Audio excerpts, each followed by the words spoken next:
Hello everybody, welcome to another round of Otaku United AS. Today I'm going to be talking about my new and improved Space Invaders Arcade1Up machine. Well, maybe improved is the wrong word here. I should say butchered, Frankensteined, and slapped together arcade machine. Anyway, let's go ahead and check this thing out. So a couple things. I want to go ahead and talk about cost first before I turn it on. So the first thing I would like to show you that I added was a soundbar right here. Better than adding an amp in my opinion. It fits very perfectly. I have a keyboard here. It's temporarily attached to the Raspberry Pi 4. That's what I have inside of it, just so I can do some final touch-ups on the programming, which I don't plan to do right now because it does take me a little bit of time and I am slow on the programming side of things. But having said that, yeah, I mean, a couple things here are original, a couple things here are modified. So let's go ahead and talk about what was firstly added and taken away. So you'll notice here that the control deck is different from the traditional Space Invaders control deck, and that's because I went ahead and added my own. And now this one I picked up from Tulsa Arcades. I got both the control deck and the plastic sheet that goes above it, or the plexiglass that goes above it to, you know, stop from or prevent the screen that's pasted on there from fading. I do want to mention though that even though they have a lot to offer, their shipping is ridiculously priced. However, they do a good job of packaging everything. It's just when you pay, like the panel itself, I think was around $30 or $40. The plexiglass was around $28. But if you included the shipping on that, it came out, both of those things, because I bought them separately, unfortunately, to roughly, I want to say close to $100. So, I mean, the reason I was willing to bite that bullet is simple. The arcade machine itself, I got on sale from Walmart for $150, the Space Invaders one specifically. So when you look at the Space Invaders arcade machine initially, like, there's not a lot you can do with this because it has a vertical screen. Not a big deal. I had my own screen laying around in the house, so the first thing I did was I butchered it. I took out the original screen. I cut a 4x3 mold, or I cut the 4x3 width into the placeholder or the mold that was available to hold the screen. And then on top of that, I used the original bezel, the screen bezel right here. But you can see that if you look closely, I cut it into shape. And that's only because I didn't want to put this thing to waste. Now, there is an added benefit to doing that, and I'll explain what that is in just a second. But the other thing that I did have to order was a screen to go above this screen. So right now there's nothing above the main screen. So there's no screen protector. So that's on the way. That'll be here Monday. That's actually the last thing I have to add to this thing, and then it's officially complete in terms of aesthetics, but there's still the programming side of things. But the added benefit. So you'll notice here that there's still space left from where the original screen was. What I plan to put back here is a sensor bar. And at the same time, I plan to put the light guns, at least 1 or 2 light guns on either side of this machine, so I can play games like Duck Hunt and House of the Dead 2 on this machine, which I think will be awesome. But again, that was an added benefit, because originally when I was making this machine, I was like, man, where would I add a space bar? Until I realized I had this space right here. Yes, there is some pictures and stuff behind it. That's just hide the empty space that's behind that, but eventually I will take those down and then put that sensor bar and add those attachments. Probably going to be sometime between December to March of next year, whenever funds are made available. You know, speakers, I just showed you the sound bar. It's on the back, but it's well hidden. It's not in the way at all. That keyboard is very temporary, so once I fix, finalize the programming, I'll create an image of the final code, and then we'll get rid of the keyboard. That basically means it's good to go on its own. But yeah, this is the machine in a nutshell. So total cost, $150 for that, between the control deck, control panel, and the screen that's coming in. That was extra, about $120, $130 extra on top of the $150. So we're looking at roughly $280. The speakers themselves, 40 bucks from Walmart. You can probably get these on sale now. Really good speakers, by the way. You'll have a chance to hear what they'll sound like in just a minute. So that puts us at roughly $20. The screen here, I actually had this screen already, so I took this from an older arcade unit that I had and put it in here, but you can actually find a 4x3 screen readily available at most thrift stores. Pretty easy to find, $5 to $20. You'd have to take the thing apart and put your own controller on it, but that brings it to the next part, so the controller. So if let's just, for the sake of argument, I did have to buy a screen. So that means the screen plus everything else would put us at roughly $340 so far. And then we have the LCD controller. It's about $25. Don't have to worry about shipping. Amazon's pretty good about that. So roughly $365. And then the RetroPie. So the RetroPie itself depends on what you get and where you get it. But I bought a RetroPie 4 with everything, including a 64 gigabyte SD card. So that came out to roughly $80. So the machine itself, I mean, if we had to add everything together, is, including shipping and everything, about $450 to between $450 to $470 is what I put into the machine. And I'd say that for me is ideal, because initially I was going to pick up the Neo Geo MVSX, but something about that machine just wasn't quite calling me, so I decided not to mention the price point was $500. But I've seen at Walmart, most Arcade1Up machines before tax are running right now for $399 plus tax. So after tax, that'll bring you to about $450, $460, at least in the state that I live. And, so it made a lot of sense to do this, to buy this machine when I got it and to do all the modifications. Financially speaking, it's still below what a normal Arcade1Up machine would cost. Now, I'm actually not going to be buying the riser for this machine, because this is really for my son to play and my daughter, more so than me. Like, I'm going to get on this thing every once in a while and play some Ikaruga or House of the Dead or SVC Chaos or Capcom versus SNK 2 or even Space Invaders 95. I actually really like Space Invaders 95. But yeah, let's go ahead and turn this machine on so you guys can actually see what it looks like in action. Keep in mind that the front end, also the UI is still work in progress, so there's still a couple things I need to do to work out some of the kinks specifically related to aspect ratio. And turn those speakers on.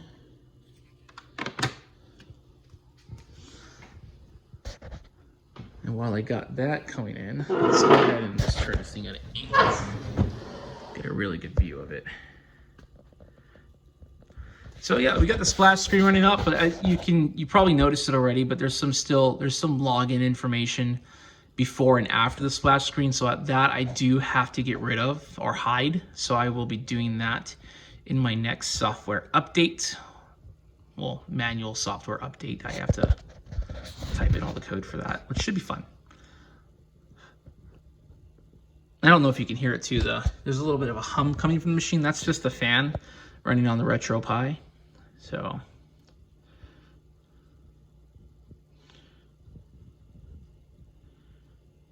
all right, here we go. So we have the machine up and running, and as you can see, it looks gorgeous, at least for me. I really like the Space Invaders theme. This one, although, is meant for a 16:9 screen, and this is a 4:3. So it's a little squish, but it's still okay. It looks nice, and I appreciate that. So in the favorites section, that's where I really put all of the Space Invader games. And then my one thing I don't like about this particular UI right now is this black space on the bottom. However, when I back out, that black space goes away. So, it's really one of those things where you kind of have to just deal with it.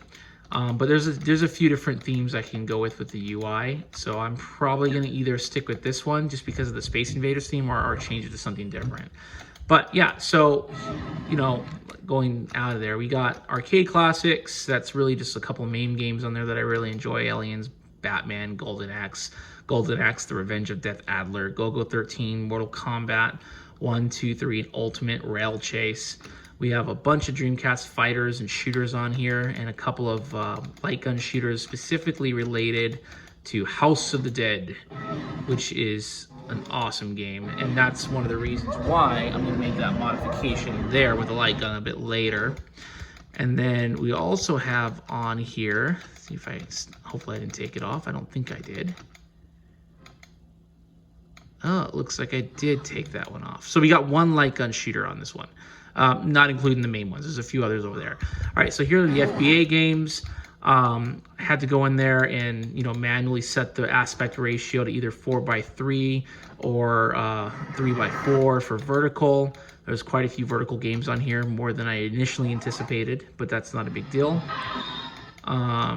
And then we have, the Genesis, a few of the fighters, Bare Knuckles 3, Gunstar Heroes, Philios. I have the arcade version of this as well on here.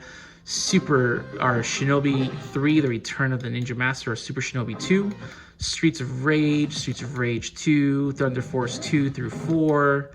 I got all the Neo Geo games on here. All of them, I think, are working. Keyword is think, because I haven't had a chance to test them all yet. Some of the ones that I did test, I ended up having to replace the files, because for whatever reason the files weren't loading. So at some point I'll go in and do a manual test on every single one of the Neo Geo games. But yeah, they're all the ones that are important for me here that are working. So that's all that makes me. That's all that I need to make me happy. And then we got NES. Really, this is for my son who likes to play Bubble Bobble and Yoshi and Mario World. And then we got PlayStation 2, a lot of really good fighting games on here, plus shooters like Gradius, G Darius, all working pretty flawlessly. We have Super Nintendo, Yoshi's Island. Again, that's more of my son's game. Another Space Invaders game. It's always cool to have Space Invaders on the Space Invaders machine. A lot of great things here. Tetris 2 even. But yeah, I mean, this machine is awesome. So let me go ahead and just quickly show you 2 or 3 examples of games that I have working. So we're going to look at Space Invaders 95. Now, this is set up for the vertical mode. What I would like to do eventually, because I know it can be done, is I want to put side art or bezels on the vertical shooters. That way it just looks nicer and more aesthetically pleasing to the overall look of the machine. But I'm probably not going to do that now, because that's going to be a time-consuming thing to do. So I'll probably wait until my Christmas holiday break in about 3 or 4 weeks before I start to do all that stuff. Okay.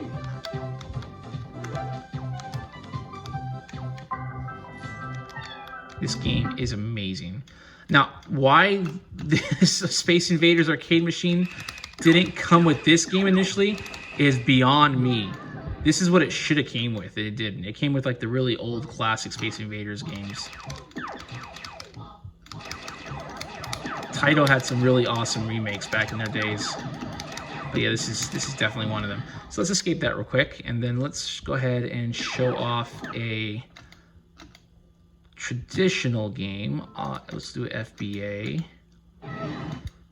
Let's go to arcade. We're gonna go ahead and do. Let's do Aliens. Alien 3 gun.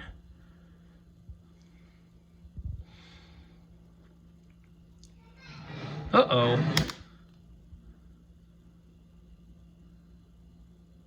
Uh-oh. Oh, that's odd. See, that was working last time. Now it's not working this time. So we gotta kind of figure out what's going on here. So we can do this in real time. Awesome.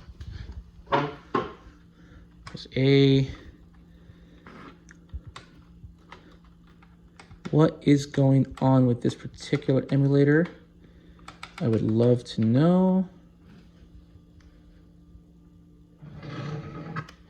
Okay, so this was working before. Really, it was, and it's not working now. It's pretty amazing. Definitely got me curious as to why. Let's check this out.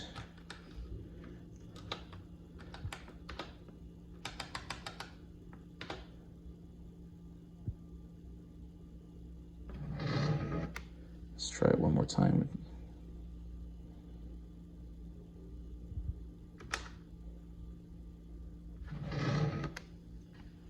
We have another one on here. Yeah, a few of these games, like, for whatever reason, they work and then they don't want to work. So that's actually pretty baffling to me, but it happens. So again, I'm still working this out. Rough around the edges. Wasn't joking about that. Let's try MAME 2003 and see if I can get it up and running. But it really was working, so that's pretty fascinating that it's not now. Anyway, I'll figure that out later. That's not a big deal. But let's look at one more. Rail Chase should definitely be working. Hopefully.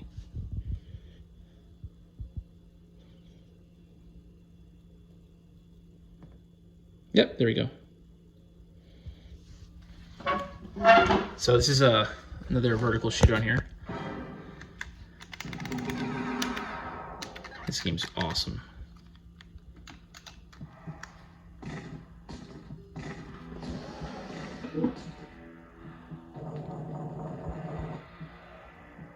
This is it, the Jewels of Galamua. The Jewels of Galamua. Let's skip the story.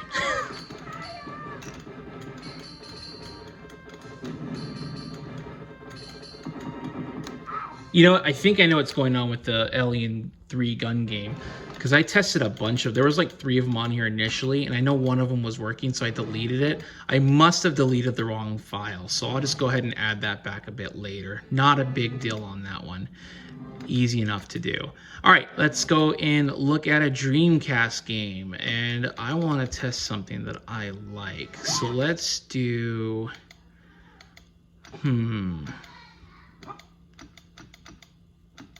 Power Stone, Res. Let's do Soul Calibur. This game never gets old.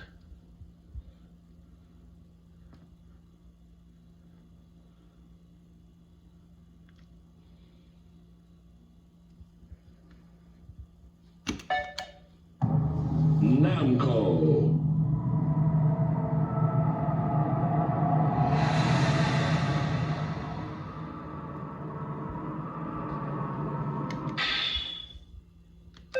Welcome back to the stage of history.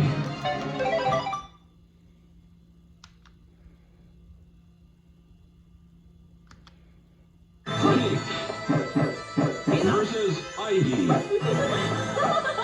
Battle 1, fight!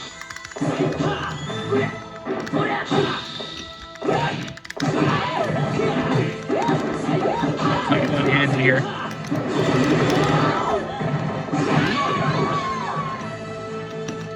This victory is the soul of you win!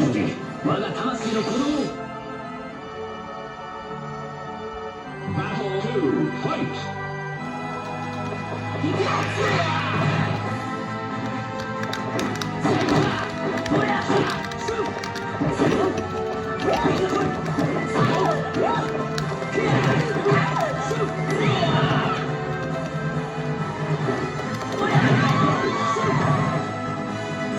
This victory strengthens the soul of you win!